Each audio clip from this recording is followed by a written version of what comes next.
दोस्तों, अगर आप किसी किस्म के स्ट्रेस, तनाव या टेंशन से निकल रहे हैं, तो आज का वीडियो आपके लिए फायदेमंद रहेगा क्योंकि हम बात करने जा रहे हैं 11 हेल्दी तरीके अपनी स्ट्रेस या तनाव से जूझने के लिए। आप इस वीडियो को एंड तक देखिएगा, सारे तरीके अच्छी तरह समझने के लिए। मैं हूं डॉक्टर नीरा बान, आपके हेल्थ फ्रेंडली चैनल गायनीपीडिया से। तो अगर आपको किसी चीज का स्ट्रेस या तनाव है, आप उठिए, अपनी बॉडी को मूव करिए जैसे आपको पसंद है। चाहे तो अपने घर की सफाई कर लीजिए, अलमारियां साफ कर लीजिए, चाहे तो स्पोर्ट्स खेल लीजिए, walking, yoga, dance, jogging, cycling, जैसे आप चाहते हैं। क्योंकि जितना आप अपनी बॉडी को चलाएंगे उतना आपकी बॉडी एंडोर्फिन्स या हैप्पी हार्मोन्स सिंथेसाइज करेगी और ये आपके मूड को बढ़िया बनाएंगे। कुछ साल पहले जब मेरे पेरेंट्स की डेथ हुई, मैं भी बहुत तनाव से निकली। बहुत चीजें ट्राई करने के बाद मुझे सुकून मिला मेडिटेशन और ब्रीदिंग एक्सरसाइजेस। प्राणायाम आपका सारा कंसंट्रेशन आपकी ब्रीदिंग पे फोकस करता है। इससे बाकी चीजों से आपका दिमाग हटकर बहुत ही दिमाग में शांति प्रदान करता है। आजकल इसके लिए ऑनलाइन वेबसाइट्स भी हैं, कई टीचर्स भी हैं। 7 से 8 घंटे की नींद रोज हमें हमारी बॉडी को रिचार्ज करने के लिए चाहिए। अगर आपको अच्छी नींद नहीं आती तो कोशिश करिए कि सोने से पहले आप थोड़ी वॉक ले लें। कई बार आप अगर नहा के सोएं तो भी आपको अच्छी नींद आ सकती है। सोने से पहले चाय, कॉफी, अल्कोहल का सेवन न करें और बहुत देर तक computer, WhatsApp just before sleeping ना करें। अपने आप को कभी कॉन्ग्रेचुलेट भी करना चाहिए, खुद अपनी प्रशंसा करनी चाहिए, पॉजिटिवली सोचना चाहिए। हर हफ्ते या हर दिन एंड में आप सोचिए आपने क्या क्या अच्छी चीजें करी और अपने आप को शाबाशी दीजिए। उसके बाद सोचिए कि क्या काम इनकम्प्लीट रह गए और हो सकते थे। कुछ लोग हर समय नेगेटिव ही सोचते, तो फिर तो आप स्ट्रेस में आ ही जाएंगे ना। तो इतने काम हो गए, ये काम बाकी हैं, इनको अब नेक्स्ट करना है। अगर आपको बहुत सारे काम है, कई बार ऐसे लगता है कि उफ, एक शादी, एक इवेंट ऑर्गेनाइज करना है, या एक एग्जाम आ रहा है, एक प्रोजेक्ट की प्रेजेंटेशन है, 2 महीने का फर्ज करिए टाइम है, कैसे होगा इतना सारा काम।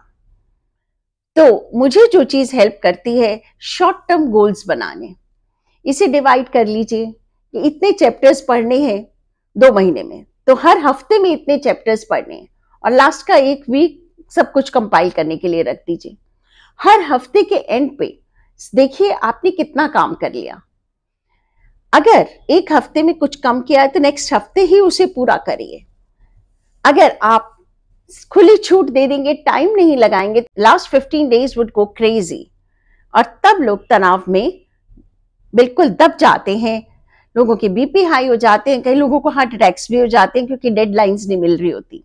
अगर आप हाउसवाइफ हैं, कई बार ऐसा होता है हस्बैंड ने जाते वक्त 4 काम दे दिए, बच्चे ने बोल दिया ट्यूशन से ले आइए, किसी ने अपने कपड़े प्रेस करने को आपको दे दिए, किसी ने बोल दिया कि आप कंप्यूटर पे मेरा ये काम कर देना। ऐसी परिस्थिति कई बार आपके वर्क प्लेस पे भी हो जाती है, सब आपको काम दे जा रहे हैं। तो हम कई बार अच्छा लगने के लिए सबसे काम लेते रहते हैं और मना नहीं कर पाते। इस प्रोसेस में हम तनाव में लग जाते हैं। तो कोई हर्जा नहीं होता कि अगर हम वी लर्न टू से नो, कि देखिए मेरे पास अब बहुत काम हो गया, मैं पहले इसे निपटा लूं फिर नेक्स्ट काम लूंगी। जब बहुत सारे काम होते हैं तो उनको डिस्ट्रीब्यूट करना, वर्क एलोकेशन, वो भी बहुत फायदेमंद रहता है। आपको शादी ऑर्गेनाइज करनी है, 3 महीने का टाइम है, तो लोग आते हैं जी काम दे दीजिए, तो किसी को आपने दे दिया मिठाई ऑर्गेनाइज करने का, किसी को इनविटेशन कार्ड्स बनाने का, किसी को आपने वेन्यू अरेंज करने का दे दिया। तो सबको कोऑर्डिनेट, सब आके आपको रिपोर्ट कर रहे हैं, पर कम से कम ग्राउंड लेवल वर्क तो और लोग कर रहे हैं। तो इससे आपको बहुत सहायता मिलेगी। इसी तरह ऑफिस में कोई प्रोजेक्ट है, सारा कुछ आप ही एक मैनेजर की तरह ले रहे हैं, बड़ा मुश्किल हो जाता है। अपने सबऑर्डिनेट्स को टाइमलाइन के साथ वो काम दीजिए कि 1 हफ्ते में तुम्हें ये चीज मुझे वापस आके बतानी है, कल तक ये काम हो जाना चाहिए। तो ये मुझे बहुत फायदेमंद रहता है, आप ट्राई करके देखिएगा। कुछ दोस्त, कुछ रिश्तेदार या कुछ गुरु या कोई आपके प्लेस ऑफ वर्शिप में कोई हो, आपके नेबरहुड में कोई ऐसा व्यक्ति ढूंढ के रखिए जो इतना मैच्योर हो कि आपका मुसीबत के टाइम पे आपकी बात सुने, एनालाइज करे और इतना बुद्धिमान हो कि आपको एक सही मार्गदर्शन दे।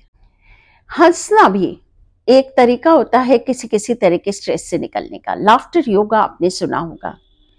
इसके अलावा कोई आपका दोस्त हो जो मजाकिया हो, कोई comedy movie, stand on comedians वगैरह कुछ देर के लिए आपके स्ट्रेस में आराम दे सकते हैं।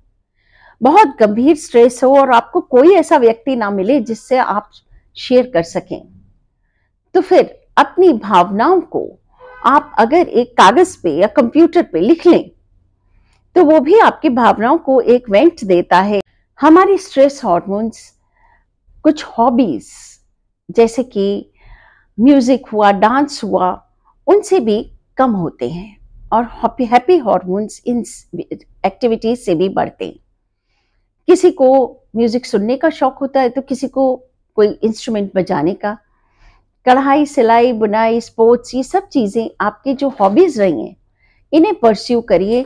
इसके साथ कई बार आपके स्ट्रेस को फाइट करने में आपको बहुत हेल्प मिलेगी। पर कभी कभी दोस्तों इनमें से कोई उपाय काम नहीं करता है और आपको लगता है कि इतना आपका स्ट्रेस आपके ऊपर काबू कर चुका है कि आप अपने रोजमर्रा के काम भी नहीं कर पा रहे, आपका मन ही नहीं कर रहा कि उठ के कुछ एक्टिविटी में करें, आप डिप्रेशन की तरफ जा रहे हैं। ऐसी परिस्थिति में याद रखें, प्रोफेशनल काउंसलर्स और थेरेपिस्ट अवेलेबल होते हैं। सही समय पर अर्ली उनको इन्वॉल्व करें, क्योंकि जैसे जैसे आप तनाव के नीचे टाइम वेस्ट करेंगे वैसे ही उसको काबू करना मुश्किल होगा। तो मेरी ये सुझाव रहेगा, learn to identify your stress, जिसके सिम्टम्स मैंने आपसे पिछले वीडियो में बात करे हैं, and try to fight out your stress in a healthy manner, जिसके उपचार मैं आज के वीडियो में डिस्कस कर रही हूँ। इसी के साथ आज के लिए नमस्कार। जल्दी मिलेंगे गायनीपीडिया और डॉक्टर नीरा आपको नेक्स्ट वीडियो के साथ। Good bye.